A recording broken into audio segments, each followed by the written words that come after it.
Welcome once again. This is the Mindfulness session on Thursday, September the 3rd, 2020.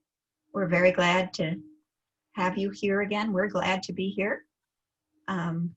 We will run the session today as we've done in the past, where we'll have a guided meditation to begin, and then we'll have some conversation, and then another short guided meditation at the end.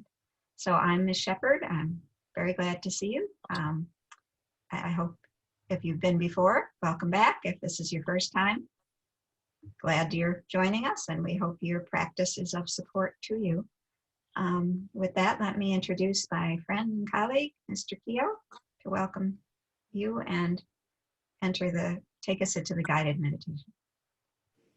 And hello. I was going to say good morning because it's good morning. It's morning right here when we're recording, but I'm not sure when you're able to view this. But yes, I'm Mr. Keogh, along with Ms. Shepherd. I've been coming into various Wisconsin prisons teaching mindfulness meditation for several years now, and this is the best we can do. We'd much rather be in person where we can hear people as well as talk at them. But we hope you'll follow along if you are new, whether or not you've had any experience meditating. This is for you. We'll go into a meditation to begin, and if you've meditated before, just follow along. So what we like to do when we're and the idea of meditating, it's not some strange thing. It's something that actually a lot of people meditate without ever calling it that.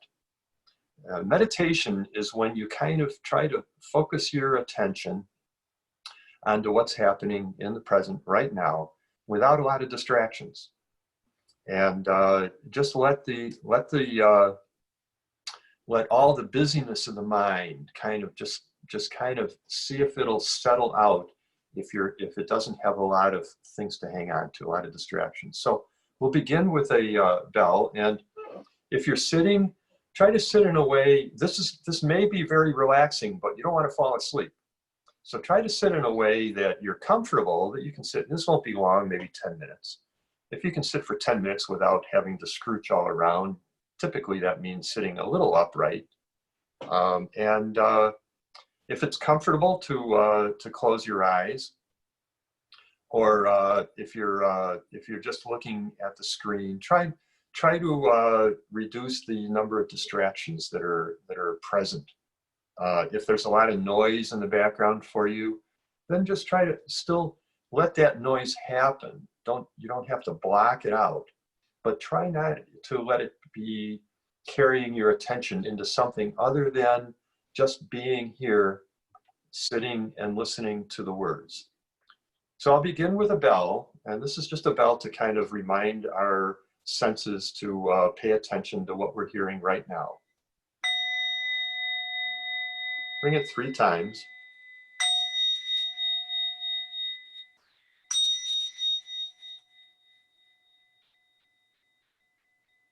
So your attention was on the bell, and now switch it so that your attention is on inside your body. What are you feeling as you're sitting there? Or maybe you're standing or laying down, but what are you feeling? How do you know? How's your body telling you that you're in this position? Can you feel your weight on the chair? Your weight on any cushion that you might be sitting or laying on? Your weight on your feet?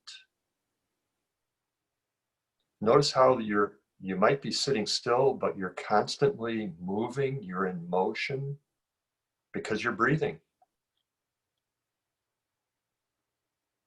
Feel the breath coming in and going out. Maybe take a couple deep breaths just to make it more vivid. What does it feel like? Feel cool air coming in your nose. Maybe there's some motion, some in and out of your belly, or your chest is moving a little bit. So let your attention just kind of gravitate down to what are you feeling right now in your body.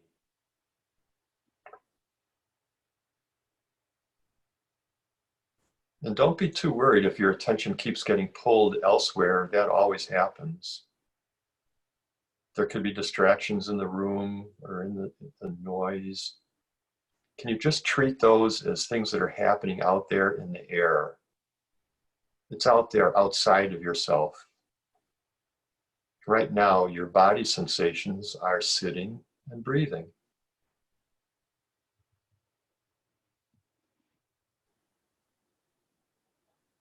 Of course, if you're congested, you might not be able to breathe very easily. In that case, you don't have to focus on something that's unpleasant.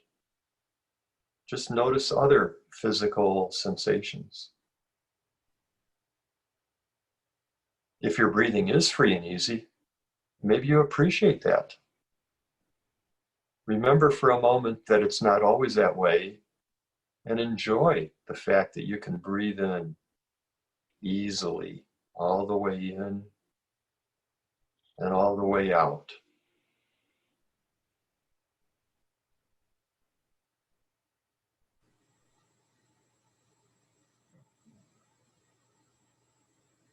So if you can let sounds and noises that are outside yourself just happen, but return your attention to the breath or to the sense of sitting here, you're meditating.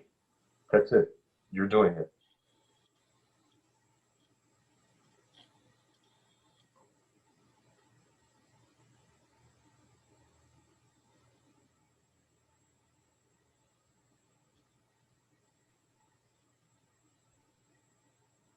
Almost all the time, this is a process for all of us of coming back to the breath again and again, because we do get distracted. Or our minds are just kind of jumpy. They're jumping ahead to what's going to happen next. Or else they're going back onto something that happened earlier today that's whatever. Typically, it's something that's aggravating. But that's not where we need to be right now. We don't need to have the aggravations of the past interfere with just sitting. We don't need to have any anxieties about the future interfere with just sitting. Double down on paying attention to those sensations, the feeling of the cool air coming in the nose. Pay attention to the in-breath.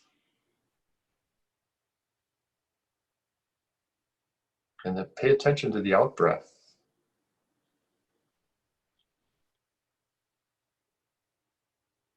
Sometimes to make it easier, I count the breaths. One on it, the in-breath, and then two on the next in-breath. I get up to 4 and then I start over because it's not the number that counts. It's just giving the brain something to do.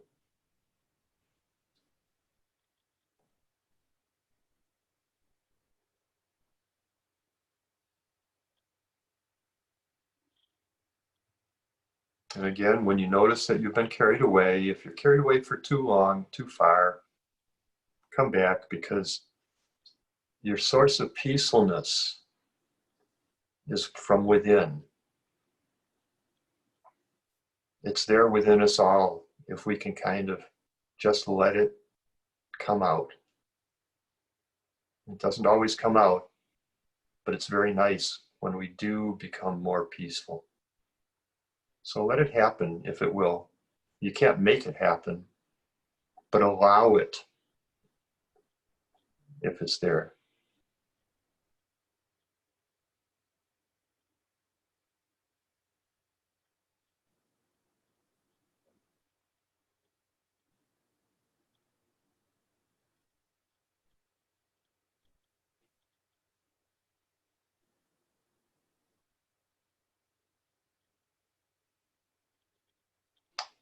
If you're sitting there, you might feel a little bit more relaxed than you did a couple minutes ago. Enjoy that. It's good and it's nice if it's there. Let your shoulders release. So let any tension in your shoulders just release.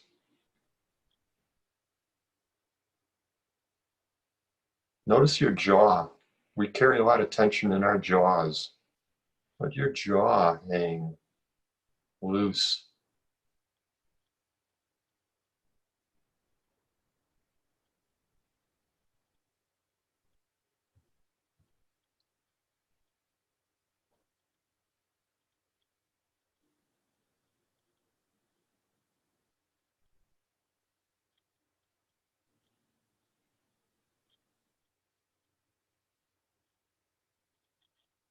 So this is not to be so relaxed that we're zoning out. We do want to stay attached, stay in contact with your breathing, with the noticing your breath, noticing your body.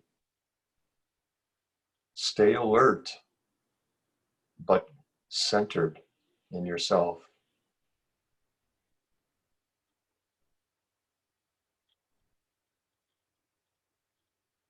Be a little curious if there are other body sensations there.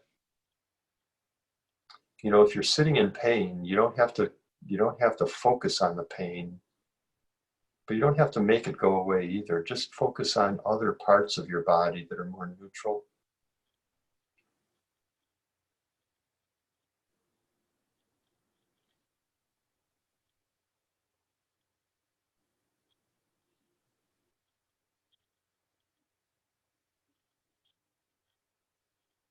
If you're getting a little impatient, this won't last very much longer, but if you are getting impatient, notice what it feels like to be impatient, but continue to sit. Notice your breath isn't an impatient breath. Just notice it.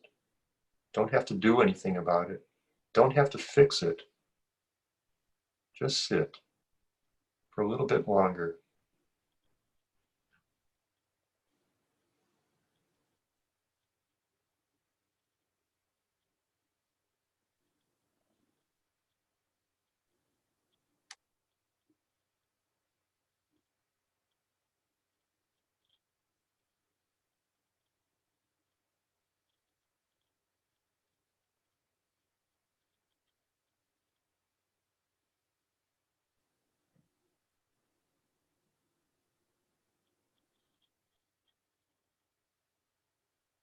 Sitting, breathing. One breath leads to the next.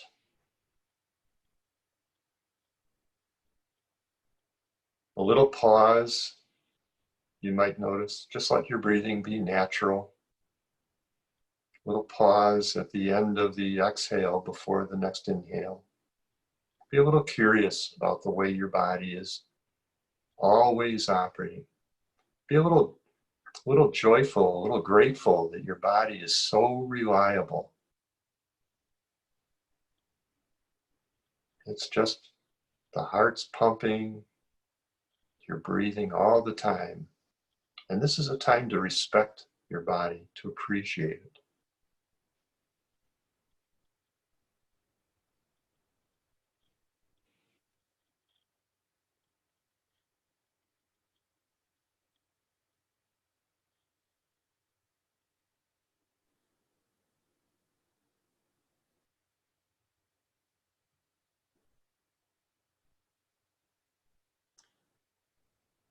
So in about 30 seconds, I'll ring the bell to end this. So let these next 30 seconds, really enjoy them. Enjoy these moments, the breathing, the sitting.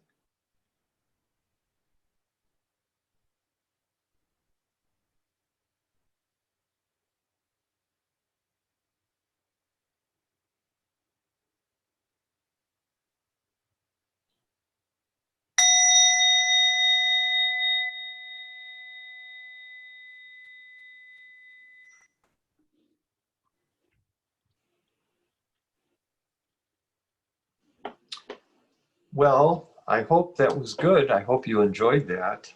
What did you think, Ms. Shepherd? Did you meditate? Absolutely. I generally sit on the floor, and for these Zooms, I sit in a chair, and I find it much harder to sit in a chair. And so I noticed a lot of tension and more impatience. Every meditation is different. Some of them are really nice and enjoyable, and some of them can allow some uncomfortable thoughts, or some of them I am in a wrestling match with something that happened earlier and my mind just won't settle.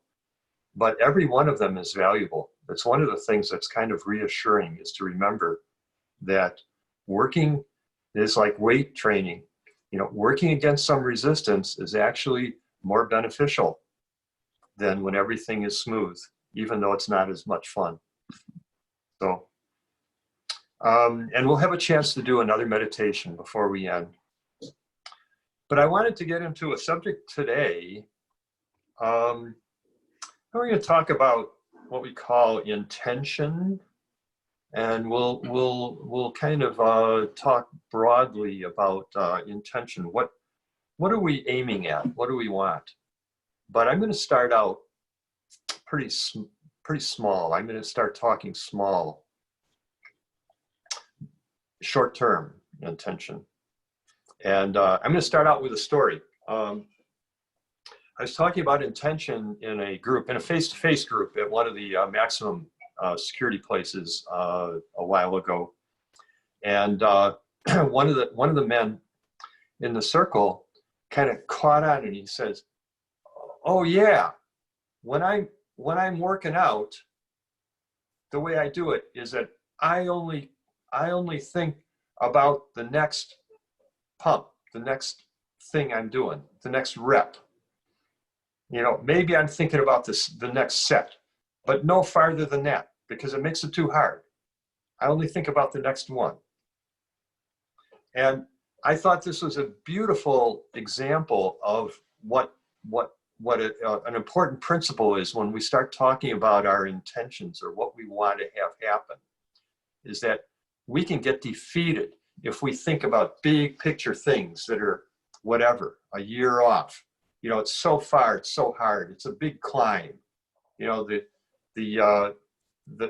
guy climbing the mountain. I've never climbed a mountain, but I'm picturing the guy climbing the mountain, looking up and seeing that way up there and say, how in the world am I going to get up there? Oh my gosh, this is going to be hard. So it's like the old thing about one step at a time is very important. And it's important in all life. It's important, I imagine, in keeping your process going with doing sets. But when we talk about even meditating, we just did a meditation. It was, just FYI, it was about 10 minutes. If you had a good 10-minute sit, good. If you couldn't last 10 minutes, you kind of had to look around, kind of get your bearings. That's okay. That happens, But when you're getting down to sit in meditation, if you start saying to yourself, I'm going to meditate for the next 20 minutes. This is what I do. Meditate for 20 minutes. And you make that your only objective. It's a little harder than if you say, I'm going to sit and I'm just going to meditate, and I'm just going to pay attention to every breath when it comes in. I'm not going to try to do any major, I'm not going to win any medals on this. I'm just going to pay attention to the next breath. And if my mind wanders, I'm not having a very good meditation. Just the next breath.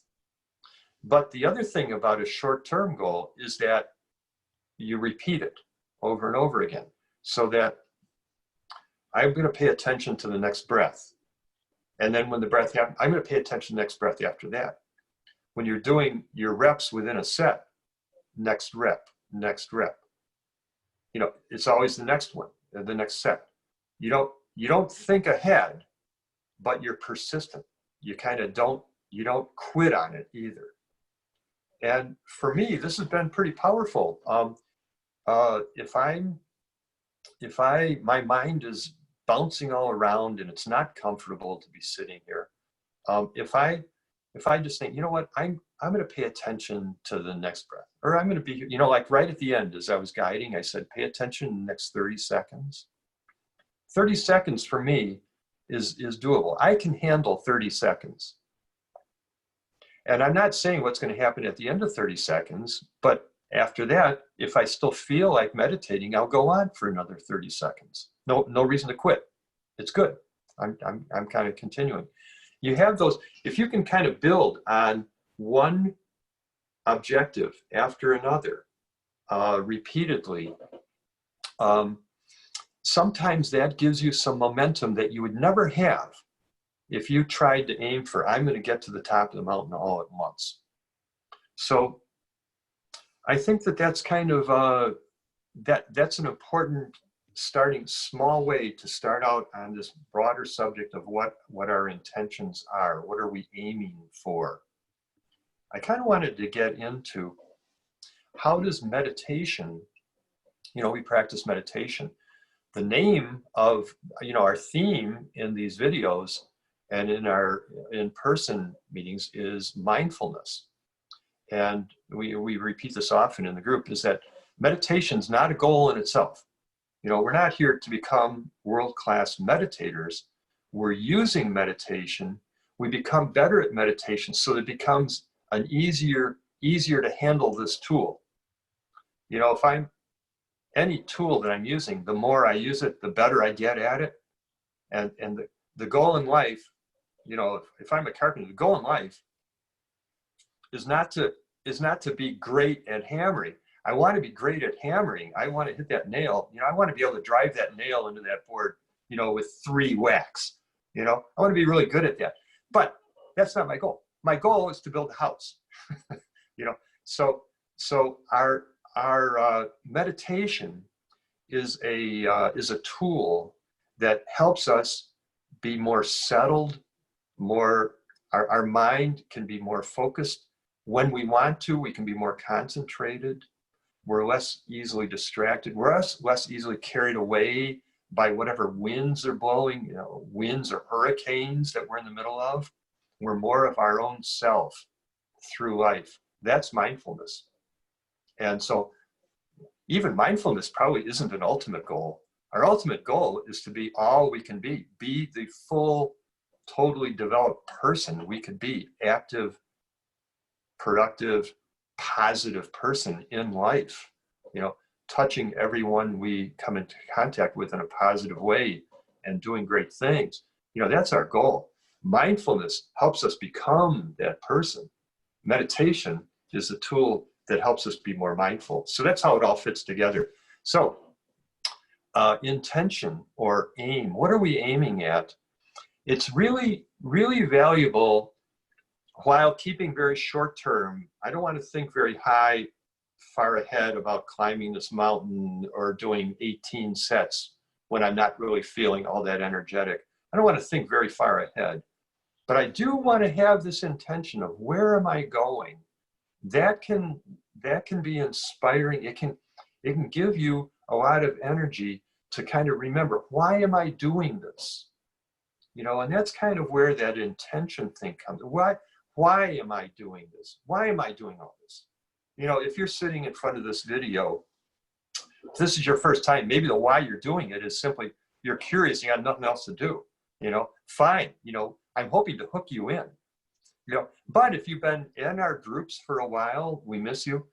You've been in our groups, you've had this practice, rehearse, remember, you know, why are you doing this? Where are you going?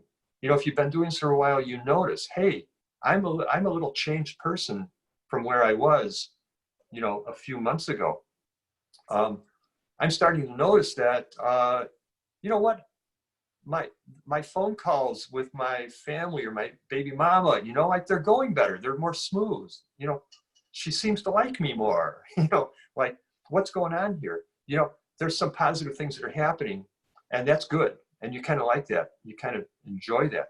But don't forget to reflect every once in a while on why, well, in the big picture, why am I doing this? And I'm just going to put out to you that our belief is that is that the why ends up ultimately being all the person you can be, to be the biggest, most fulfilled, most satisfied, most happy person that you can be. And happiness involves necessarily being somebody that you see other people like you, and that you are a positive thing for the people around you, that's all part of the picture. But think for yourself. You don't have to buy into that to stay with us with our meditation practice. But think for yourself. Who's the person that I really deep down, when I really start thinking about who's the person truly I want to become? And that's where your intention comes from. That's the 30,000 foot, that's the space, the rocket ship intention. And then from that comes, okay, then that means that I want to be more mindful. That means that I want to meditate every day if I can, blah, blah, blah, all the way down. So that's kind of what I want. I'm going to, if we have time, I kind of want to get into a little bit more about meditating with the body and all that. But I wonder, Ms. Shepherd, let me stop here and take a breather and maybe let things soak in for people. But do you have any reactions to what I just said? Yeah. So I really like the image of the top of the mountain, and thinking about how one would climb a very tall mountain. Because it is important to keep in mind, oh, well, that's where I'm headed, up to the top of that mountain. So that if you suddenly find yourself on a path that's leading into the valley, oh, I've made a wrong turn. It's not where I'm going. But the only way you get to the top of the mountain is not by thinking about the top of the mountain. You get to the top of the mountain by making one step after the next, right here, right now. Even if you're in the valley, the only way you get to the mountain is by making those steps in the valley until the path starts to climb and you get to the top of the mountain. So it's absolutely true, as you say, we can't get stuck on this image of the top of the mountain, because it can paralyze us. It can make us suddenly start saying, oh, I'm so far from the mountain. I'll never get to the mountain. I'm no good. I can't do this. It discourages us. So we both have to know where I'm headed is the top of the mountain. But the only way I get there is right here and now, by step. And I can't keep focusing on the top of the mountain. I need to focus on the rocks that are in front of me so I don't slip, or on the paths that are in front of me to make sure I'm turning on the path that leads to the top of the mountain rather than the path that takes me back down to the valley. So just as you said, it is sort of, both and not both at the same time, that we have to keep that clarity about what really matters to us, where we're headed. And we need to focus on, how does this happen? How does anyone ever get to that top of the mountain? And they only get there with persistence, with clarity, with continuous effort. So this was very much brought to mind lately for me. I have a new daughter-in-law, and she has just begun a program to become a cosmetologist. And so, and it's online, which is challenging to learn how to cut hair online. And she has a little mannequin, a little head with hair on it. And the instructor, she doesn't feel is very good, hasn't really been helpful. They have some written materials that she says are very good, but she was hoping to get more input from the instructor. So she was confused and concerned and discouraged. They had to do a triangular cut. I don't know what that is, but they had to do a triangular cut. And she was feeling, she didn't know what to do, and it was terrible, and she was very discouraged. She was very focused on getting it right. And it was so clear to see how that kind of thinking process was holding her back, was getting in the way of what she really wanted to do. That the only way one learns how to cut hair is by cutting hair. You got to cut it and cut it and cut it over and over and over. And over time, you learn what works, what doesn't work. And the other thing is cutting hair, and I think probably almost anything we do in life, there is as much art as science to it, that each of us have to learn for ourselves. How is it that I understand this process and I can make it work?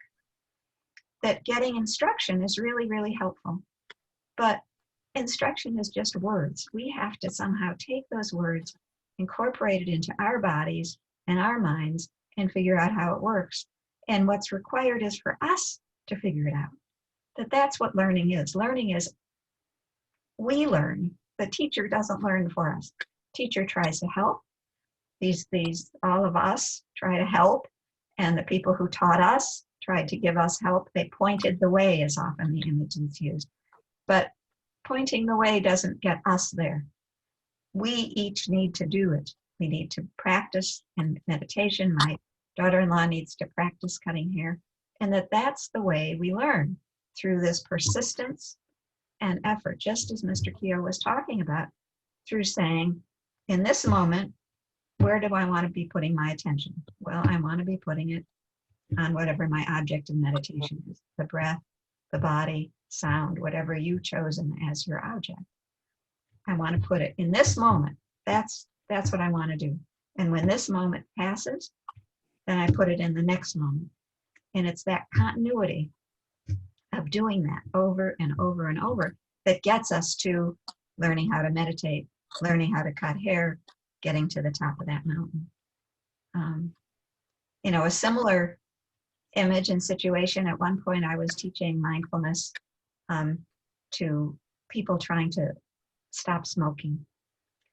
And these were long-term smokers. These were people that actually had been referred by physicians because their health was so compromised by the smoking. I had one person come in with, oxygen tanks. So these were long-term smokers that had tried to quit many, many times. And the hardest thing was to convince them, to keep trying to remind them that they didn't have to stop smoking tomorrow. They only needed to stop smoking right now, right in this moment. They had to not follow that urge to smoke, just right now. And once you take care of the right now, then each right now takes care of the next moment. So right now, I don't smoke. So then as I enter the next moment, I'm not smoking. Now in this moment, I just don't smoke. That takes care of this moment. Now I'm entering the next moment, not smoking. So can I do it again? And it's just that's where we have to take care. That in the taking care of right now, we take care of the future. The future unfolds from right now. And remembering that was, I'd say, the hardest things for these people wanting to quit smoking. They got very focused on, I want to be not smoking, in a week for my daughter's birthday party. But you can't focus on the week because I can't stop smoking in a week from now. I can only stop smoking right now. And each time I stop now, that gets me closer down to that week. So we want the long-term goal of getting to the top of the mountain, or learning to cut hair, or stopping smoking. You've got to have that. But the way it happens is only moment by moment. And that's an interesting contradiction in some senses, but hopefully helpful to remember that right now is our opportunity. Right now is all we have. But we are also shaping our future by the decisions we make right now. And we want to be shaping our future. That counts too.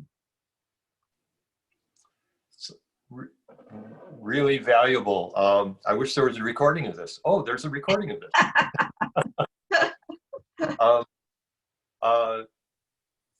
Part of that thing, thanks for the, I forgot that you had been in a smoker's class that you had to run.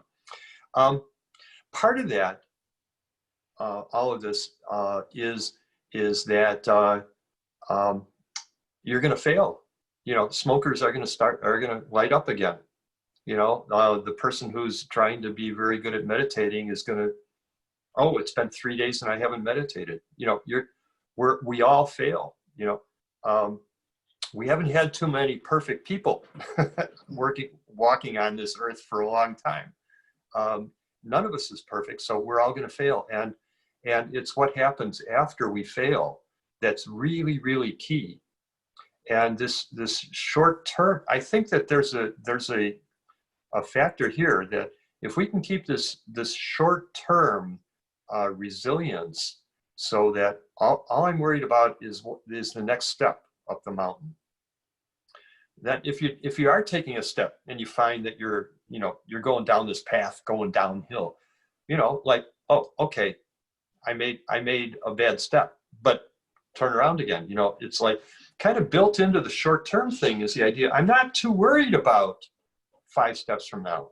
I'm only worried about this step. And I think that makes it a little easier to self-correct. After you've kind of fallen off the wagon, it's a little easier to self-correct because, oh, I'm only worried about the next step. I haven't made this into a do or die. I've got to get up into the mountain, up to the top of the mountain, or else I'm a total failure. All I got to do is make the next step. And so that it's a little less, there's a little less skin in the game, maybe. I don't know. I'm just kind of thinking off the top of my head here, but it could be that it's a little bit easier to swallow the fact that I haven't done well if I keep this short-term mentality. And I like this idea of resilience very much. This idea, I have noticed it in myself, and many men in the groups in prisons have said that they've noticed that they're a little bit more easygoing when something goes wrong. They're a little bit more easygoing, and things go wrong. I wonder how many people listening here have been in SEG. Like a lot of people end up in SEG. A lot of people come out of SEG and we're never in it again. But a lot of people go in repeatedly. But there's always tomorrow. There's always that next step. And this resilience, the picture that I read one time, and I use it a lot in the groups, and if you've been in my group, you've probably heard this more than once, but those children's toys, they're kind of a blown up clown or something where their stand bottom is kind of blown up and you knock it over. We used to call them roly-polies, but every kid's group has a different name for them, but you kind of knock it over and it bounces back up, and that's us. We are all sooner or later, everybody, you're going to get knocked over. Something's going to happen. Think whatever the word is happens. S happens. And what happens after you get knocked over? What happens after you've lit up again? You're smoking. How long does it take you to come back up? That's the question. And meditating, this practice of meditating, of coming back. Oh, my mind was wandering. I was distracted. I'm just going to come back to my breath again. Every time we come back to the breath, we're putting another grain of sand at the bottom of this roly-poly. We're adding a little bit more weight at the bottom of it so that when we do get knocked, we're going to come back a little bit more quickly, a little bit faster.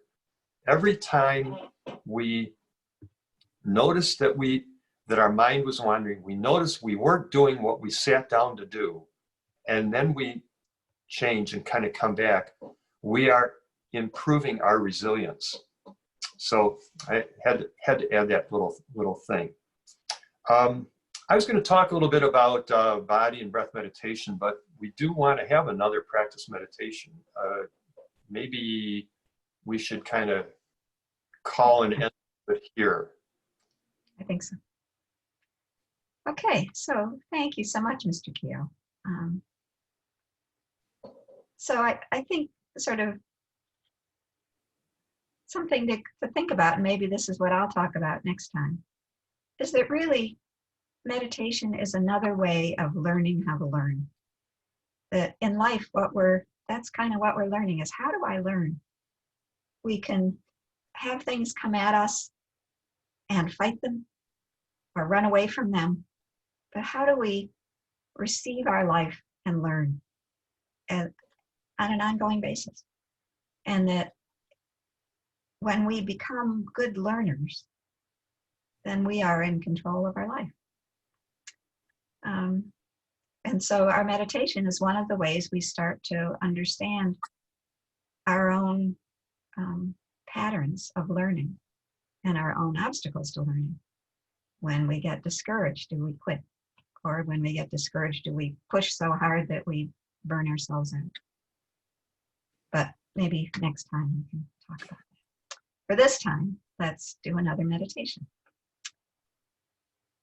So I'll put up the picture.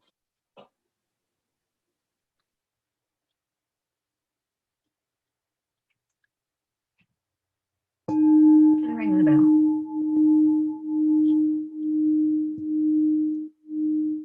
So get your body situated in whatever way you can.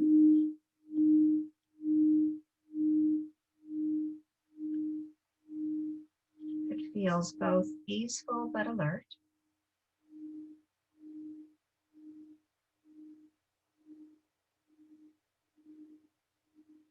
And then get in touch with awareness or knowing. We have these words, awareness and knowing, and it's hard to even know what they mean. But that's sort of an investigation for yourself. What does that mean to be aware of something? Because it's different than thinking about it. Awareness is a receptive experience. We are receiving something. So one of the good ways, I think, to begin to investigate this, or even to begin your meditation, is to become aware of sound.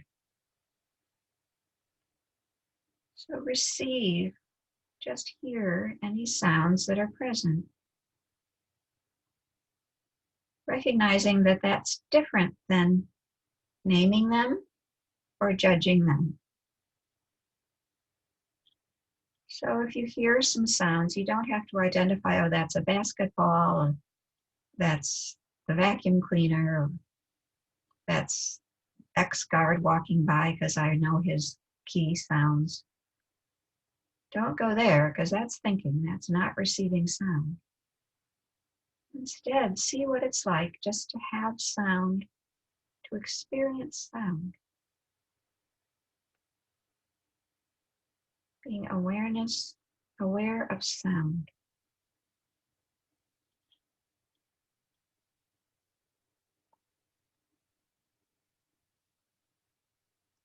An image I've been thinking of lately is bring to mind a time when you were able to look at the sky and you could see clouds moving through the sky. And you were just watching the clouds form and change and move with the wind.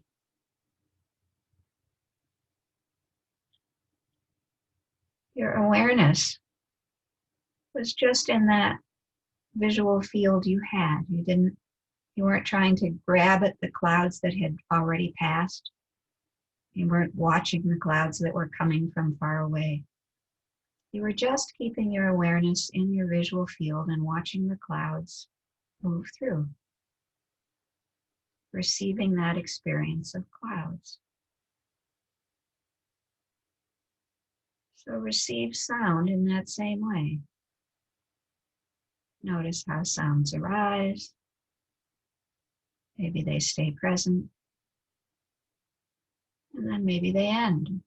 And maybe a new sound arises. Or maybe you notice there's another sound that you hadn't realized was present.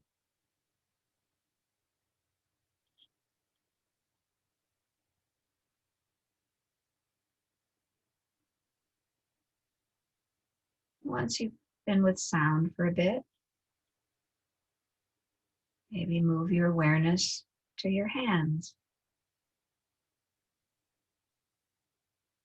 And you notice the sensations in your hands.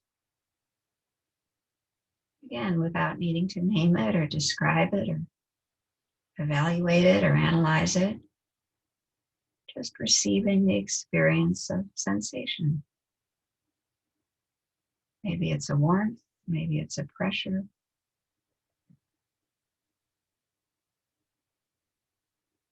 Maybe it's softness or harsh hardness, stickiness, whatever it may be. Maybe you don't even put a name on it. You just feel it.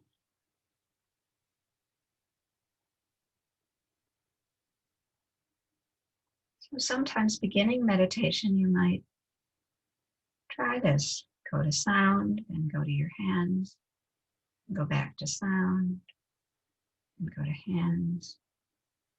Just getting in touch with the senses.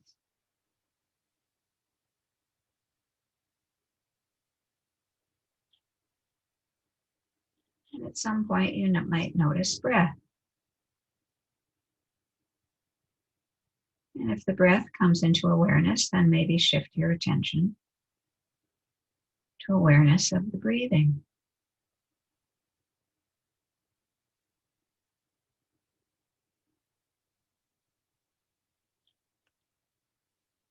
And Mr. Keogh mentioned a couple of strategies for staying with awareness of breathing.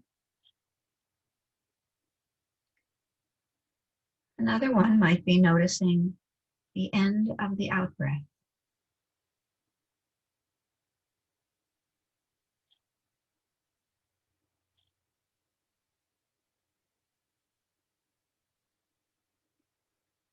So on each breath, sort of paying slightly special attention to the out-breath itself, and then noticing when it ends and shifts into breathing in.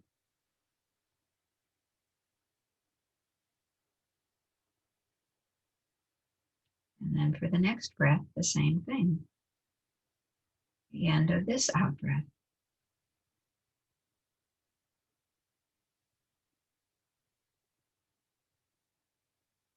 And then the end of the next out-breath.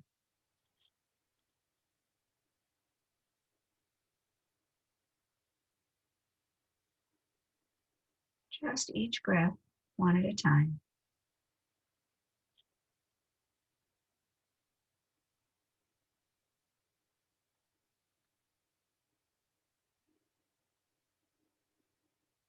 When you realize maybe the mind has wandered away, coming back to one of those, maybe you shift back to sound. And you become aware of sound.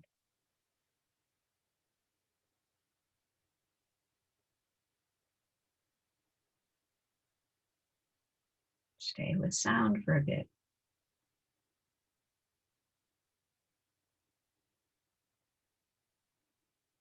Or with sensations in the body, in your hands, or elsewhere, anywhere in the body where the sensation is easy to recognize, to receive. Meditation is a receiving of experience.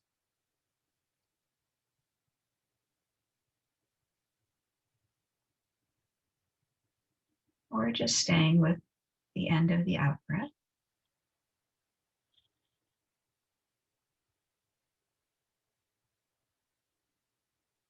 Or as the mind and body settle, relax, maybe taking in the whole breath as you breathe in, as you breathe out.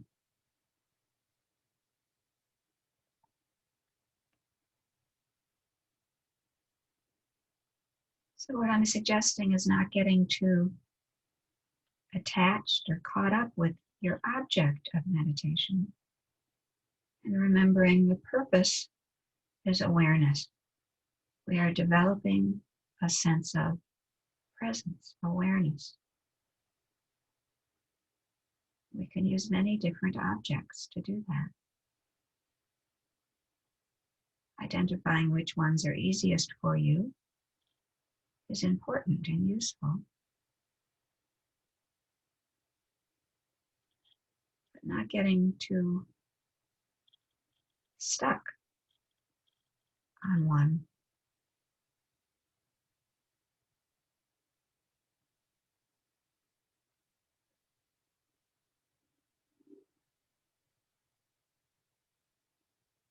Because the point is just to be aware,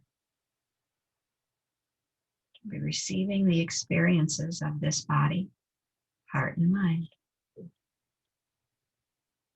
in an open, wide, gentle way.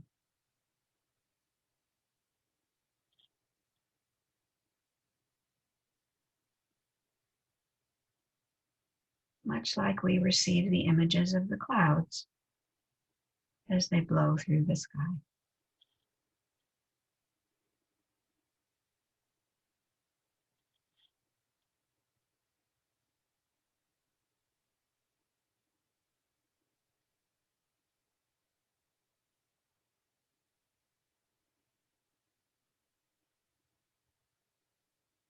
So we're learning how do we stay present with experience as it is constantly changing.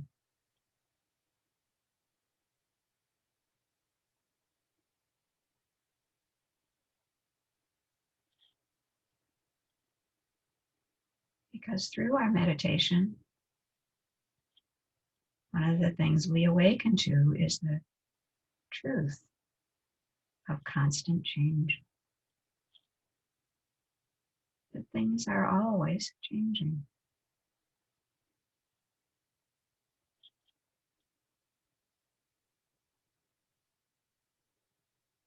Just like the clouds.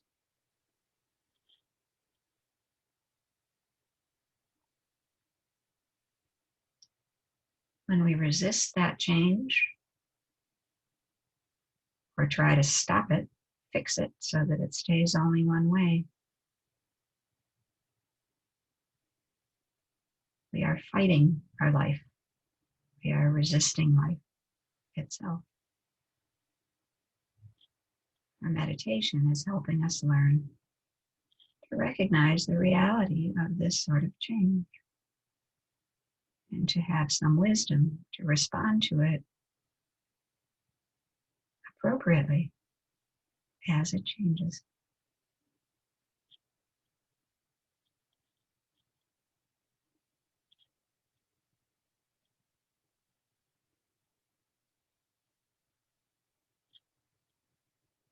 So maybe we're noticing the breath as it changes, or the changes in the body,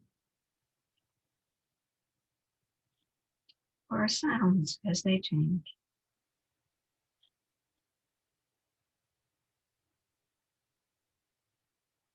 But it's this awareness that we are actually cultivating.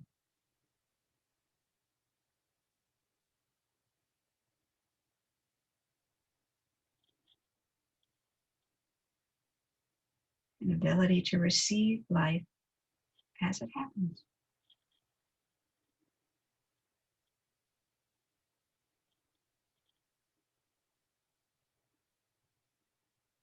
Receive what arises in our own minds and hearts and bodies.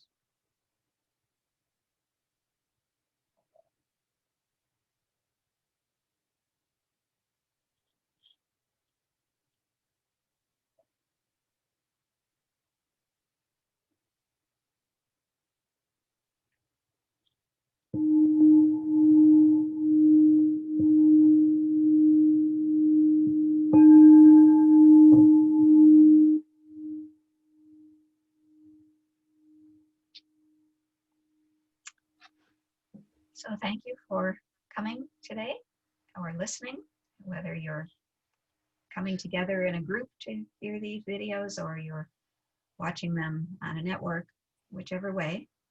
Thanks for coming. We appreciate that you're here.